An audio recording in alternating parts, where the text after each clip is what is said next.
And here, they'd come in, in an ambulance, and they'd be bandaged up, and then you unwrap it. So you didn't know it was going to be, in Vietnam, it was unwrapped when you got there. Yes. And you just covered it up. Yes. All right, now you've got your medic training, and your last stateside assignment was Fort Benning? Yes. Okay, what did they train you for there? It was all infantry training. I was assigned to the 199th Light Infantry. AIT, Advanced Infantry? No. Everyone there had already been through AIT. Okay. All of us had completed our advanced individualized training.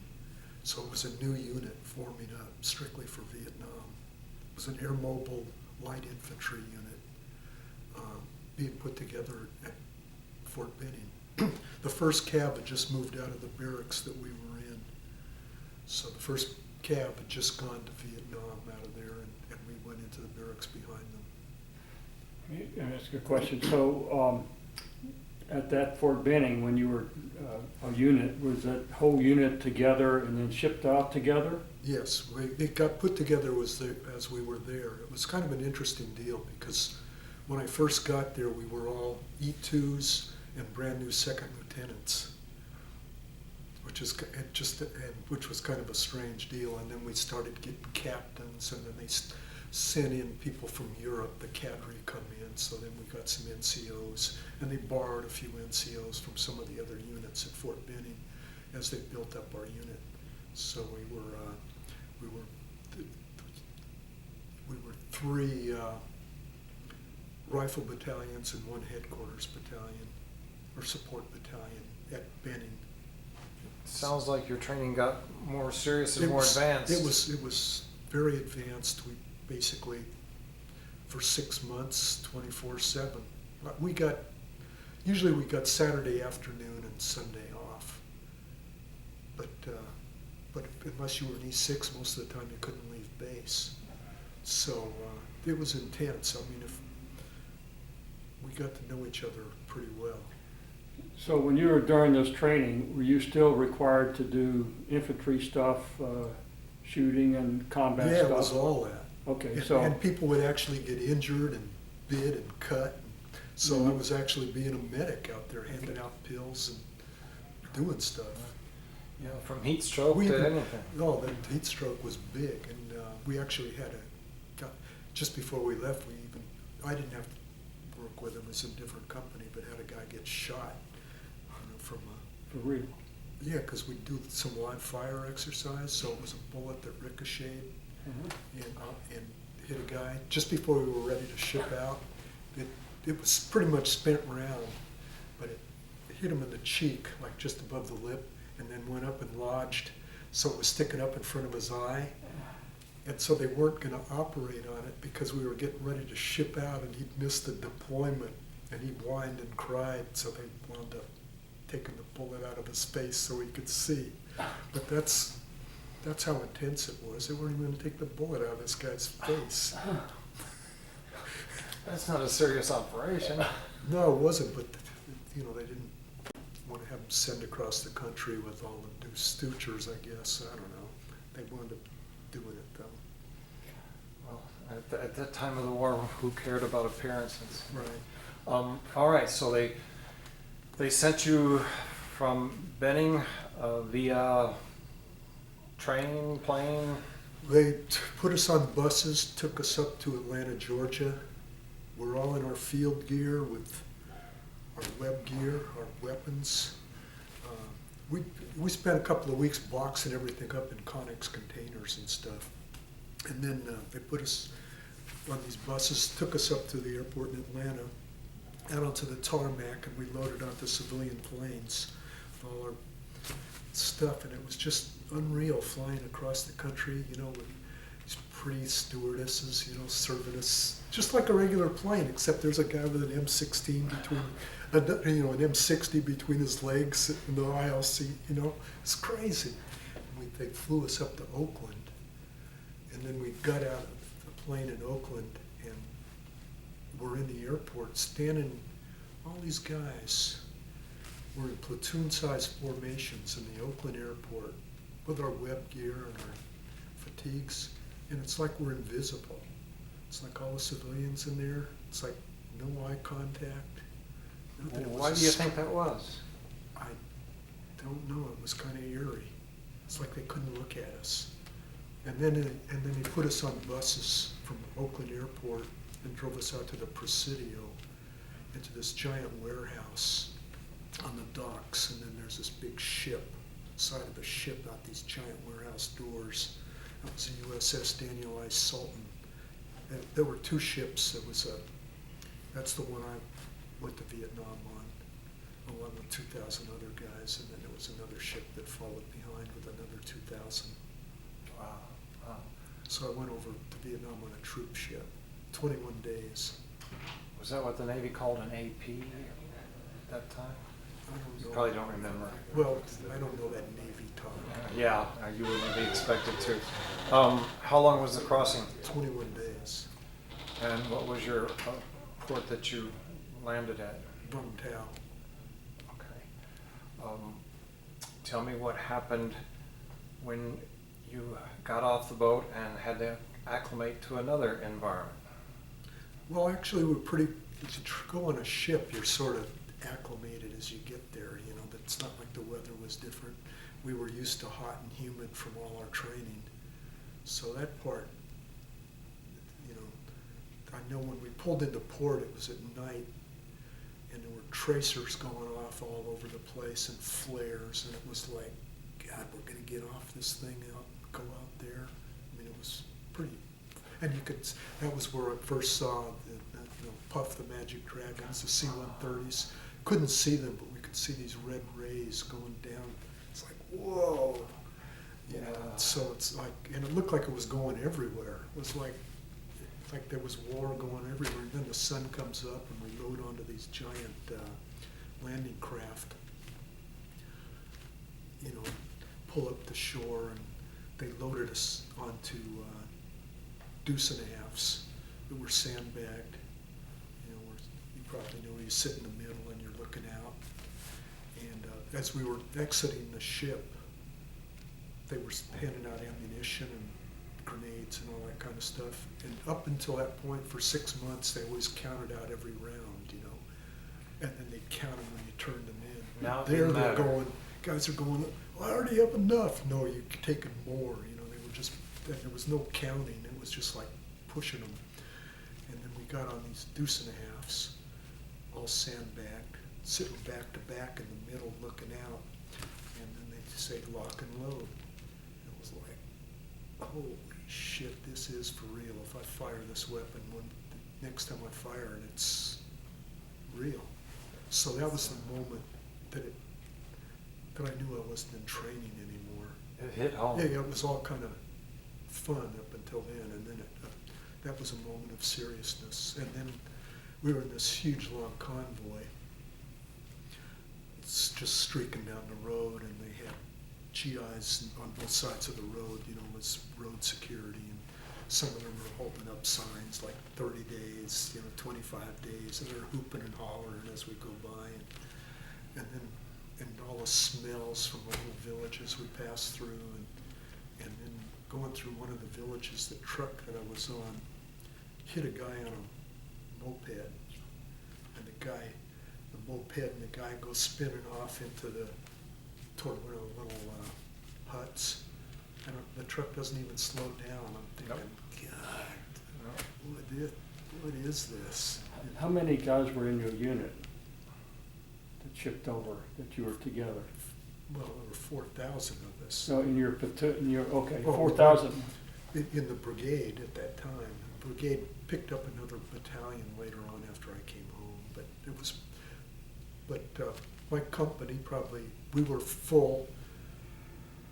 It's a whole, there were about 40 people in my platoon. There were a company had about 180 guys in it at the time. The battalion was like 750, if I remember the numbers right, approximately. You were so lucky to be sent over as a group. Most of us went over individually and didn't know a soul. Yeah, well, I've heard that, and I do appreciate having gone over and knowing everybody. But the flip side of that is everyone that gets killed and wounded is someone you knew really well. That's true. And then by the time at the end you might as well have gone over by yourself because everyone's a new guy. Yeah, everything's rotated.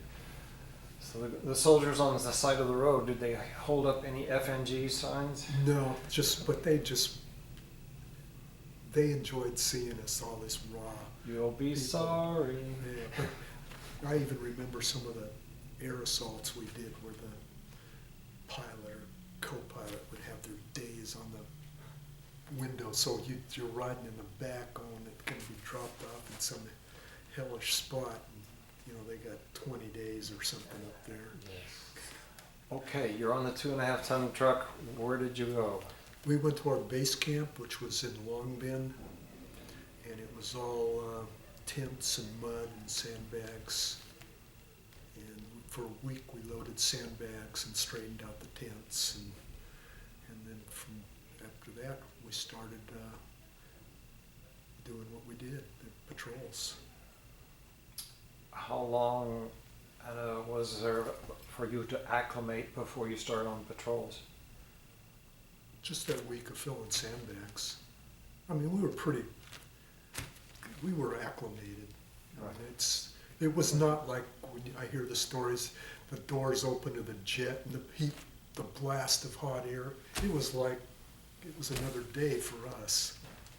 Question, when you got to your base, a forward base, okay, the guys that you had passed on the way, were they had been at that base or No, you? it was brand new. It was just. Oh, it's a they brand had- new base? Yeah, they had sent an advance party from our unit over. To build it. They're the ones that put up the tents, but of course they didn't, it was a small group of people, and so they weren't army straight lines, they were like the tents were standing, but we had to move them, And this was Long Bend? Long Bend. I always thought of that as an enormous place. It was, but we were on the northern end, right outside of Benoit, where there was an Air Force base. Okay. So, but that was our main base camp, but there were other forward developed later. Each battalion had its own forward base camp, and after I left, they started having, what do they call them, fire bases and stuff. Artillery But- position. Yeah, but the year I was there, I was never on a fire base, Right. but we were within range of the guns always. Right. For support that you had, Yes, yeah. artillery The support. guns, they were important. That's right. As long as you had a good FO to call in the rounds, that made all the difference. Your first patrol, how did you feel? Pretty excited. I was after, joined, I had an experience in the military. It was an adventure for me, so we were all pretty pumped to see what we could do, Yes. So your squadron or platoon would go out on patrol for how many days? Well, usually around 30 days. 40 days? You 30. leave your big camp, Typically 30, yeah. leave your big camp with all your gear. Well, yeah, if we couldn't carry it, we didn't need it. And then you'd go out for that long time. And we'd get resupplied. By You'd get Helos. resupply. They'd send us Helos food would and resupply. ammunition. Resupply. Because you run out of stuff, you can't carry everything. It's just water. We had to get resupplied with water even. Exactly. We were surrounded by water, but couldn't drink it. Exactly. And how many guys were at this big base camp you're talking about? I don't know. There was a support battalion there, all the headquarters companies. Just A a couple lot. couple of hundred maybe? No. No. Yeah, well, and then they had,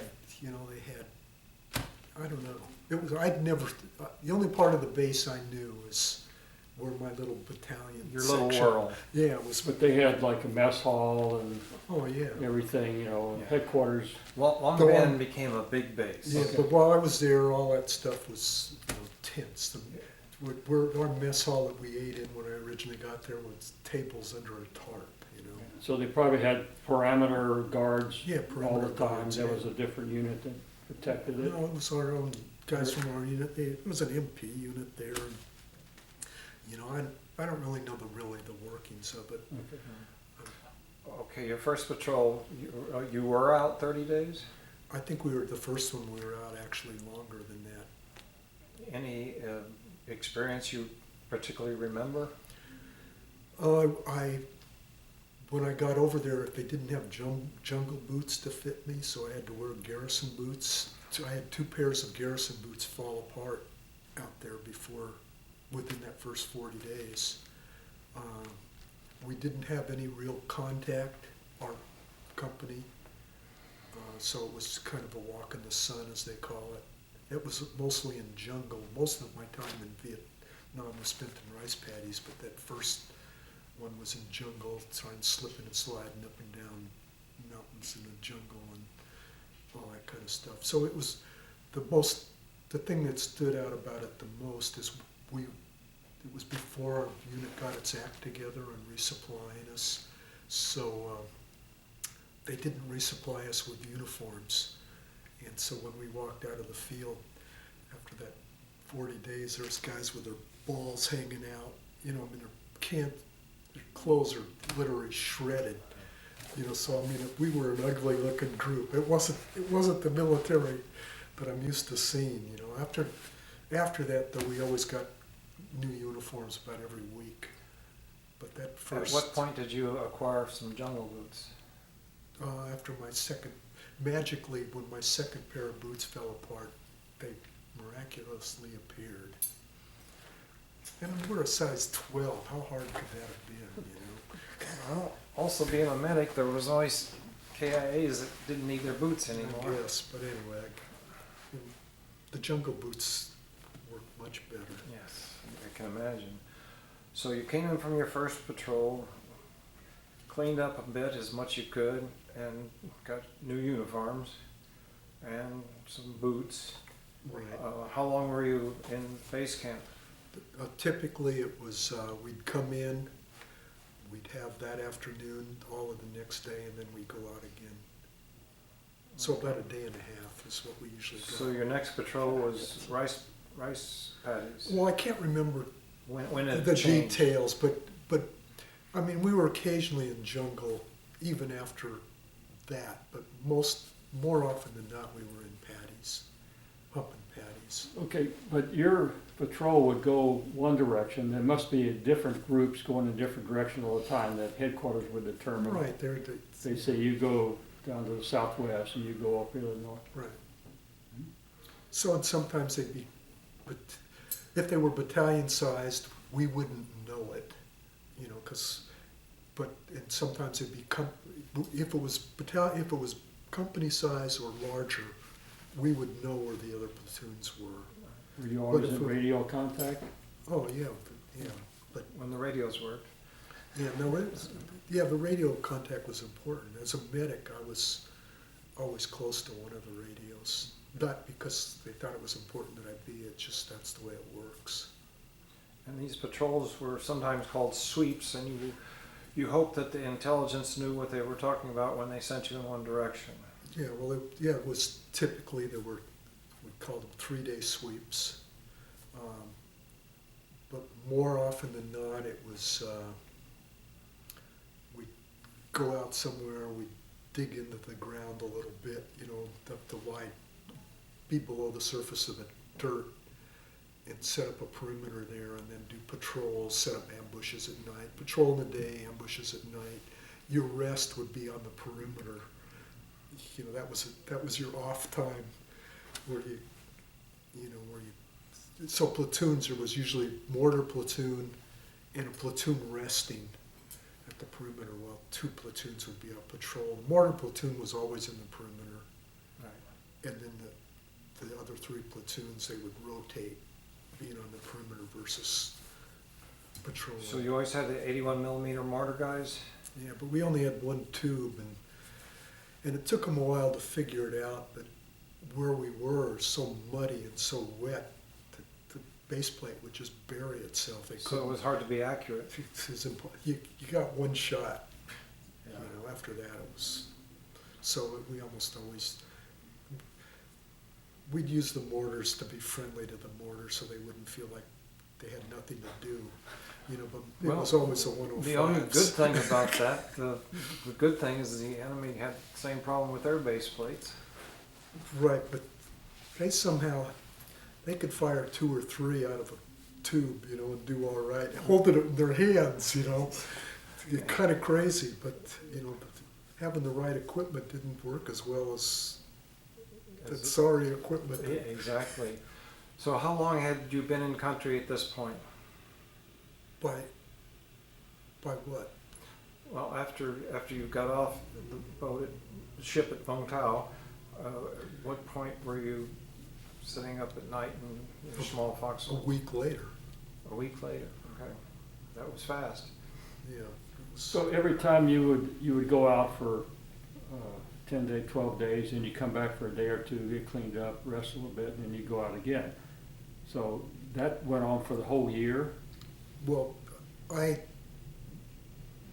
went on for years, but Yeah, but well, I assume, I don't know, I was with the rifle company for 8.5 months in Vietnam, so it changed a little bit when I left.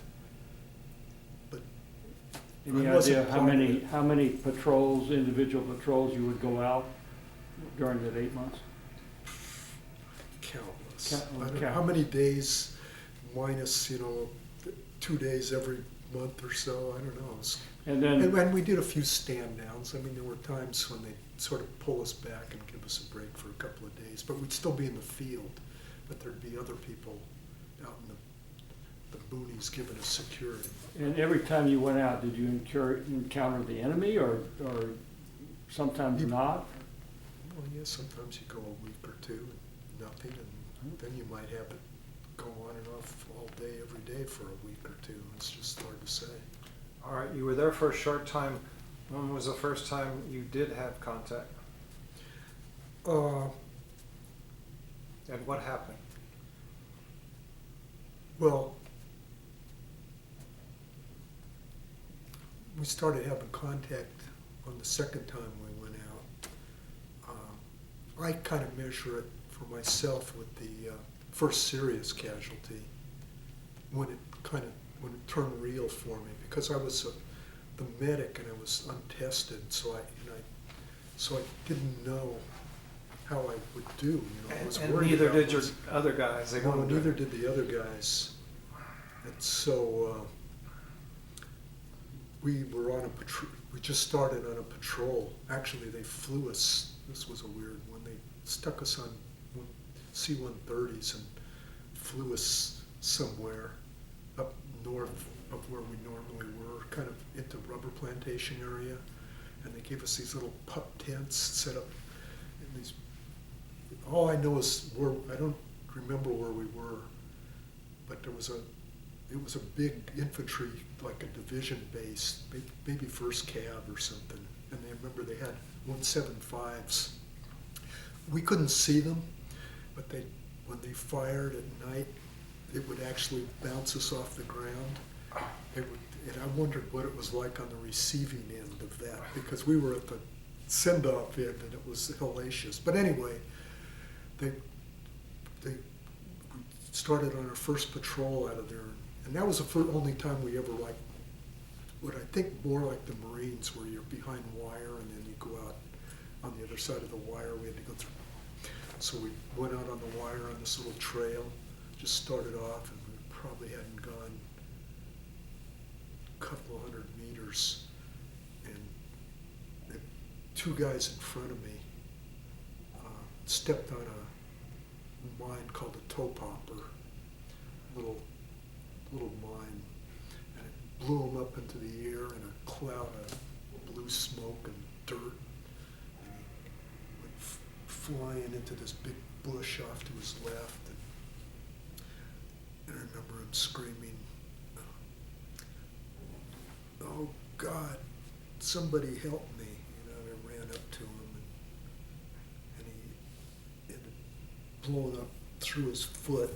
His foot was still hanging on by a little shred, you know, here, and it had gone up through his calf into the back of his thigh, and his hand was all messed up.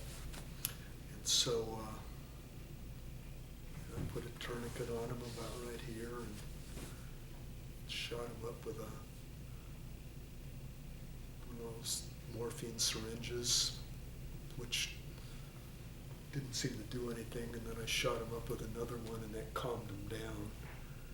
And we had a chaplain with us, weirdly, and the chaplain's there. First, as I'm bandaging him up and stuff, and the chaplain goes, "Would you say the Lord's Prayer with me?" And so they say the Lord's Prayer, and then it was like the chaplain didn't know what to do when he was done.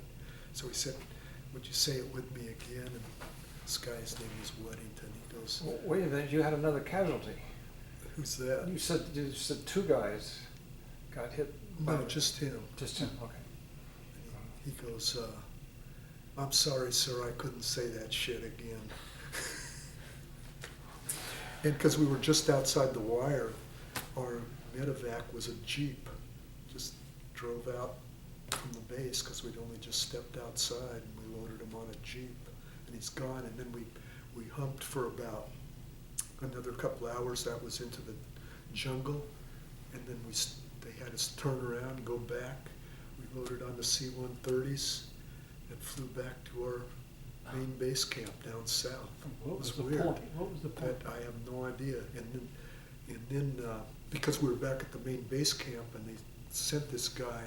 There was a little hospital in Benoit, the airfield there, and they sent him there. So I thought I'd go visit him in the hospital.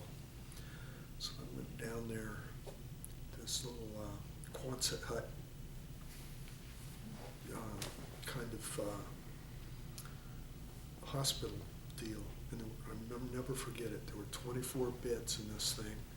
Everyone in there was an amputee. And Weddington was in the best shape of anyone in there. And the guy next to him in the bed was a Viet Cong with no arms or legs, and got tubes and stuff coming at him. And I'm wondering, are they doing this guy a favor, or is it to punish him? He was out of it. He was gone. And my friend Weddington, he shows me his leg. His foot's gone, And he goes, "Did you get any?" And no, we just turned around and came back. But I'll never forget going in there and see. Because when he got hit, I thought, wow, this is serious. Got his foot blown off. And then we go in there, and it's like he looked good. Now, this was a guy that you had all gone through all the training, basically, Yeah, he was a so friend you were of mine. friends. Yeah. And have you lost track of him? Yeah, I have no contact with him. Question, when you use morphine in the field, it was the Marine Corps habit, we would always use a grease pencil and do an M on their forehead so they wouldn't get overdosed on morphine back at the base hospital. Did you guys do something similar? We put the Surette, threaded it onto their collar. Okay. So if there'd be 2 Surettes, I wound up always giving 2, if morphine was the thing to do. Yeah, Because well, one never seemed to, does nothing. but 2 always seemed to, God, it was amazing how mellow someone would get all fucked up out there. Was that your first casualty? That was my first serious casualty. Serious casualty? How long did you go before your next? So they just started happening. What was the next? Well, it's weird. I only, after that, with few exceptions, I only remember the ones that died. I can't make the numbers compute. So I can remember the dead really well. You told me once about some other guys that brought a guy in a poncho, and you had to make a decision. Oh, you're talking about that second death I was with. That, Okay. and I didn't make a decision. In fact, one of those photos of me bandaging that guy, there's a dead friend, James Berard, just outside of that photo. And that was, he was my second guy that died. And the guys laid him out on a poncho in front of me. And they said, "Is he dead?" And I said, "Yeah." And it was like, it struck me, what are they asking me for, It was like, and so when I said yes, it was like, by my declaring him dead, I made him dead. It was just a weird moment. Surrealistic moment. Yeah, and it was obvious he was dead, What was the nature of his wound? Well, weirdly, here, let me, I got, well, he was shot through the arm, but it went through his arm and into his chest, and it was a heart shot. But I missed it. He died while I was working on him, but I missed it. He'd also been hit in the abdomen, but I never did see that wound. Well, that's understandable. And the other guy that I just finished bandaging in the photo, he was shot in almost exactly the same place. 2 bullets, one right above the other like this, but they didn't go through his arm. But I mean, it was the same, it was almost an identical deal. Wow. But it shattered the bone, you know, it just turned it into mush. I've been in contact with him. He now is dying from prostate cancer. He's a mule skinner in East Oregon. Oh, well, that's nice that you stayed in contact. Well, we didn't stay in contact, but in a reunion a few years ago, we ran into each other after all those years. I Did he- couldn't remember his name, he couldn't remember mine, and then we ran into But each he other. knew you helped him. Yeah, I think I saved his life, but my bandage and morphine didn't save his life.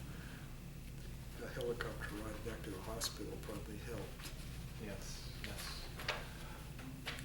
So how many other casualties did you deal with? Too many, huh?